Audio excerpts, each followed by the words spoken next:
Corner shelf ideas பத்தி ஒரு shorts போட்டிருந்தேன். அந்த ஷார்ட்ஸ பார்த்துட்டு, "உங்க சிங்க்க எப்படி மெயின்டெயின் பண்றீங்க? அத பத்தி சொல்லுங்க." அப்படின்னு ஒரு சிஸ்டர் கேட்டிருந்தாங்க.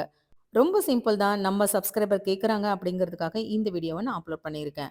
சிங்க் தேய்க்கிறதுக்காக நான் டைல்யூட் பண்ணாத டிஷ் வாஷ் ஜெல்ல தான் நான் எப்பவுமே எடுத்துப்பேன். ஸ்டெயின்லெஸ் ஸ்டீல் சிங்க்குங்கிறதுனால இப்படி தேய்ச்சா தாங்க நல்லா பளபளன்னு நல்லா ஷைனிங்கா இருக்கும்.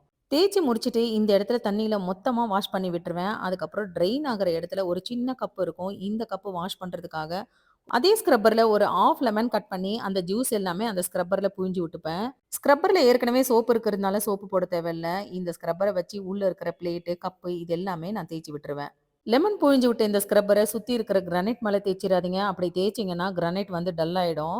அந்த ரீசனுக்காக தான் ஃபர்ஸ்ட்டு சிங்க்கும், சுத்தி இருக்கிற கிரானைட்டும் ஃபர்ஸ்ட்டு தேய்ச்சு வாஷ் பண்ணி விட்டுட்டு, அதுக்கப்புறமா தான் லெமன புழிஞ்சு இந்த கப் எல்லாமே நான் வாஷ் பண்றேன். லெமன்ல தேய்க்கிறதுனால இந்த இடத்துல ஸ்மெல்லு வராம நல்லா ஃப்ரெஷ்ஷான ஒரு ஃபீல் வரும். ஜல்லடையும், அதுக்கு மேல மூடுற பிளேட்டும் பார்த்தீங்கன்னாக்கா, நல்லா பளிச்சுன்னும் ஆயிடும். சிங்க் தேய்க்கிறதுக்கு பாத்திரம் தேய்க்கிற ஸ்க்ரப்பரை யூஸ் பண்ணாதீங்க.